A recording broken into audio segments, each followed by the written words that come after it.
What's going on, y'all? This your boy Tony Black, voice of the block. And right now, you tuned in to Ghetto Gossip. And today, we're going to be talking about Gunplay.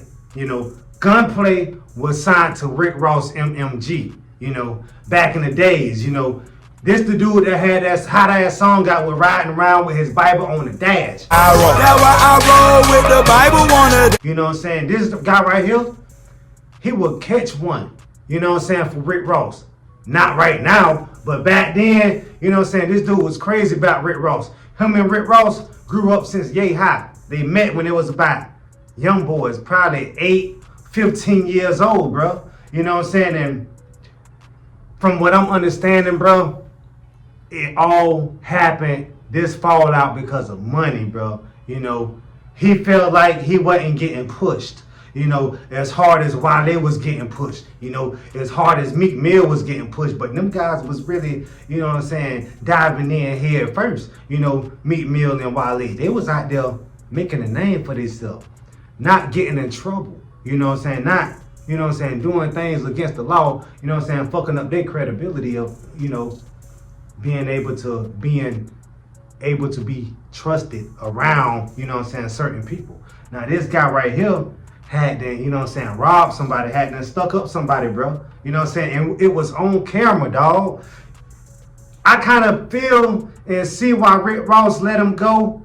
You know what I'm saying? They stopped pushing him because Rick Ross didn't want that type of drama, you know what I'm saying, that type of chaos, you know what I'm saying, that type of bullshit, that type of young nigga shit, you know what I'm saying, following him around. You know, he wanted niggas that was hungry, but not that kind of money hungry, you know what I'm saying? This dude right here was still street, very street, you know what I'm saying? And it seemed like he coming to the internet right now, y'all, weeping, bro, crying, because he feeling salty that he ain't getting no shine, bro. He should have been doing this shit right here when he first got fired from MMG, bro. When Rick Ross first fired him, bro, he should have been doing these interviews, bro. He should have been on YouTube, because YouTube been popping, bro. He should have been on YouTube, you know what I'm saying, sitting in a chair like I'm doing with a camera, you know what I'm saying, and talking about this shit back then. Talking about the dirty secrets, you know what I'm saying, with MMG. This dude right here jumped inside of when 50 Cent and Rick Ross was beefing back then. You know what I'm saying? This dude right here was he's so much of a rider. He got jumped by some genuine people, you know what I'm saying, and got his chain snatched, you know what I'm saying? How the hell you gonna put your nose in his business, bro? That's his beef, you know what I'm saying? Him and 50 Cent just going back and forth, dropping diss songs, trolling on the internet. Y'all place was to keep making music, you know what I'm saying, keep shitting on 50 Cent artists, you know what I'm saying? But you ain't play it right, you know what I'm saying? And now you seeing how all of these other rappers coming out playing it. And now he's trying to make things right. He's trying to come out and talk about, you know what I'm saying, Rick Ross. And then Rick Ross also responded to this Hustlers, I want y'all to just reflect and always remain appreciative of that work done put in for you. Done put in 20 years of hard working, and when you meet a hoe, y'all start tongue kissing on love and hip hop and throw the 20 years away. You know, when they fall in love and say hoes lawyers and they don't be lawyers and they just, how you feeling now? That's how feel. Yeah, so I know how it go. I feel it. I feel you. Hey, that was tongue kissing that. You mad, ain't it? Now when you reflect and look in the mirror, damn, where I'm at. Yeah, ain't no pause buttons on life, my nigga. You can't pause the hustle. Now get back in the streets. Yeah, like you say, get back in the streets and turn up. And not laughing at my little bro situation, because I got nothing but love for him, but the situation he talking about was saying wasn't no budgets or nothing like that. The distributor had done dropped you. They ain't want nothing to do with you. MMG just ain't give you the bad news. We told you just keep working, just keep grinding. Don't stop, don't quit. Yeah, that's how it goes. When they don't want to spend no money on you, ain't no more budgets. You ain't have a manager or none of that. So they ain't tell you. And I ain't want to break your heart. I want you to keep hustling. I always say you, man. So yeah, man, we finna go on and get into this, you know what I'm saying, reaction video. I ain't gonna really show it to y'all like that, but we gonna listen to it. I'm gonna watch it, y'all gonna listen to it. It just felt like this. I'm gonna be totally honest and transparent, my nigga. Like, you know what I'm saying? I ain't the type of nigga to sit here and sugarcoat shit. But when it was Raw's turn and we was on the road and we was doing everything, and then when it, you know, everybody was a group effort. When it was Okay, so yeah, when you a group, bro, you move like a group. You know what I'm saying? Like when you out there in your gang, you know what I'm saying, with your homies, you know what I'm saying, y'all move as a group. Don't y'all move as a group? So why not, when you sign somebody to your record label, you know what I'm saying, why you don't put them under your wing and treat everybody as one? Why you got to treat everybody or certain people the same, but treat this one person or these other two people different from how you treating everybody else? But you seen that how this nigga get down for you, bro. But then again, bro, this dude had a real deal fiend problem, bro. He had a real deal problem that caused him his career too. You know what I'm saying? Like Kodak Black, you know what I'm saying? These guys that be fiends, they go down the drain, bro. Either one way or another, bro. You know what I'm saying?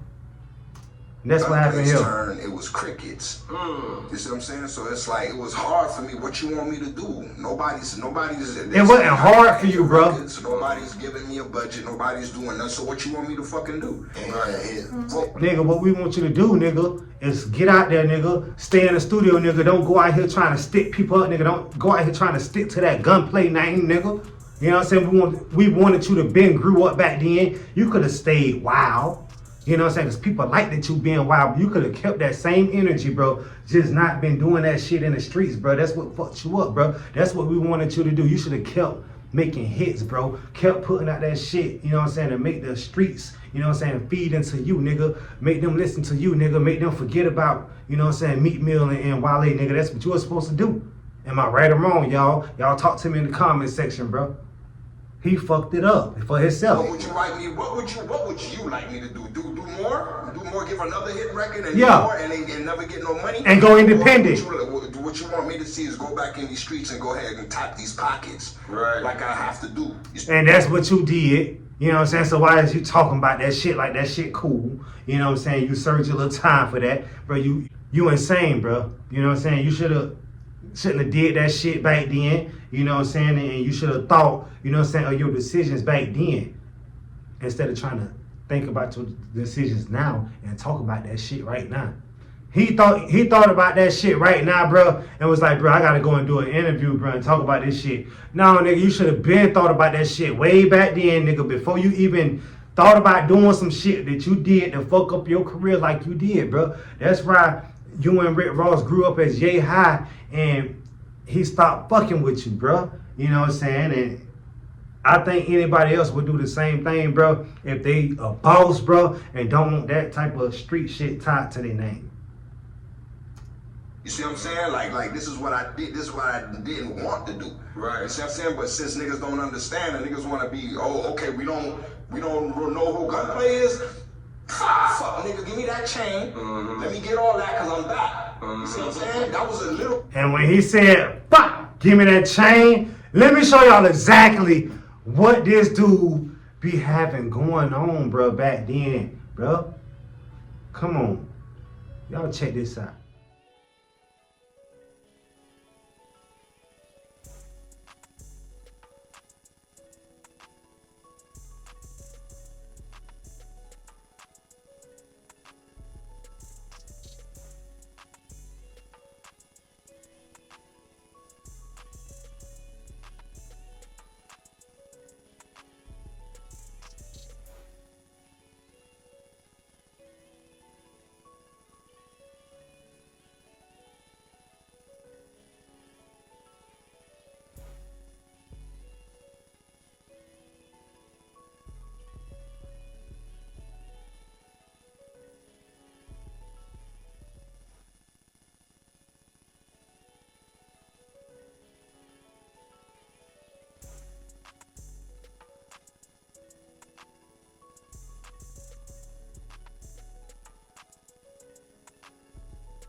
So y'all see how Gunplay get down, bro? Do y'all see how he get down, man? All right.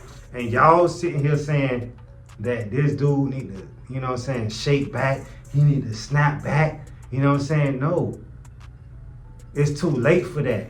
He coming in the game trying to sell a nigga out. That's how he coming trying to come back in the game. You can't come back in the game like that, bro. You come back in the game, dropping interviews, talk about some different shit, not speaking on this dude name negativity in a negativity way, and you come back, you know what I'm saying, dropping hits, nigga, like you did before. Unless you don't know how to drop no hits. Unless somebody else was writing them songs for you, you know, and you was performing it so good and we thought it was your shit. I don't know, y'all. I'm just saying, bro. It kind of makes sense, bro. Why the fuck he ain't snap back doing a song? Why he ain't talking about no album, a mixtape, or a single, or a movie? Or he ain't talking about nothing but Rick Ross. He got another nigga name in his mouth. You know what I'm saying? That don't even rock with him, trying to start some shit with him. That's how I see it. He hates. Really a cry for help for real when I look back and see that now. Yeah. You know what I'm saying? Let me get that. Right. Let me get that. So Showing them like I really would do this. Yeah, push me back in the streets. So I mean, what you really want me to do? Like, I'm for everything. I was down for the program for over 10, 15 years. That's my loyal. and then nobody lifted a finger, made a Now that nigga there though, one thing I can say about it, listen, that nigga was ready for war, but he was a loyal motherfucker. I mean, he was a fiend, but he was a loyal fiend. You know what I'm saying? He would have did whatever about Rick Ross, bro. A nigga would have been glad to have him on his side, bro, as a security guard, bro. Or, you know what I'm saying, a wild ass, cool ass nigga from out the hood. You know what I'm saying? Because I know how this nigga get down. You know what I'm saying? That's how he get down. phone call or nothing for the old boy. You see what I'm saying? So what you want me to fucking do? That's crazy because you got some killer features. But then when I'm signed to a label like Maybach Music, my hands tied. It's all up on the big dog. And then if he don't want to get me a budget, then he won't give me a budget. You and Ross aren't close anymore? I ain't gonna lie, like, not really. As of lately, nah. So they not really cool as of lately. So they, you know what I'm saying, they ain't really communicating like they used to communicate. You know what I'm saying? And it's because of his ways, bro. This dude can't, you know what I'm saying, stay out of jail. He might be keeping his nose clean right now, you know what I'm saying, but he can't stay out of jail or couldn't stay out of jail for, you know what I'm saying, maybe he put his hands on people, you know what I'm saying, or maybe he just, you know what I'm saying, yeah, all the same thing, bro. The dude, you know what I'm saying, if he learned the lesson, bro, he gonna have to show us, bro, that he learned the lesson, bro. He can't just come and talk, bro. And try to fool people that he didn't learn the lesson, bro. Cause a real street nigga, bro, I don't think this nigga learned the lesson, bro. This nigga was too goddamn wild with some money, and he probably want to get some more money so he can be wild again. You know what I mean? But y'all don't talk at all. nah. No, they don't talk at all. No communication. Did to you that you've never publicly said out loud? Say it one more time. Was there anything that the industry did to you that you've never actually publicly said out loud? I mean, I could go in. I could guess. They had me motherfucking. They had me selling my publishing. Basically, sold my publishing for $50,000. They gave me $25,000 up front. We never did a second Triple C album for me to get the other $25,000. But I still ended up paying back $50,000. What? Yeah. Sony ATP, this is fact. I mean, they got over on him, you know. He still had to pay money, but, you know, I guess he wasn't as hot as they thought he was. You know what I'm saying? He wasn't as hot as we thought he was. We thought he was the shit, you know what I'm saying?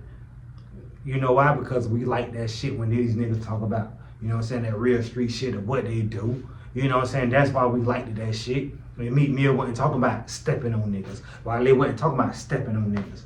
He was talking about stepping on niggas. That's why we liked that shit. That's why he ain't get pushed like that. That's why they done got pushed, because wasn't no longevity with him. Short term with him, he could have got knocked off. You know what I'm saying? He fell off because he wasn't even doing what he had to do as a man. He didn't play his parts right. So yeah, so he fell off. You know what I'm saying? And then the way that he was rapping, see, a hardcore gangster rapper like that, bro, don't last long, bro. But if you a different type of rapper or a singer, bro, you gonna last longer than these type of drill rappers, dog. I'm talking about this nigga was a real wow, man.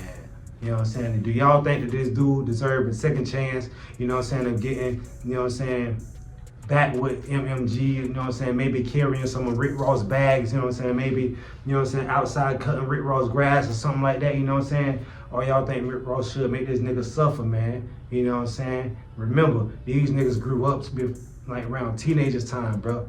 You know what I'm saying? Like middle school type shit. And the fame, you know what I'm saying, is the reason that these two barely talking now, ain't even cool no more. Cause if a nigga gonna get out here and, you know what I'm saying, do whatever for me, you know what I'm saying, that's my dog. But at the same time, you can't be doing, you know what I'm saying, stuff that'll get you 15 plus years, bro.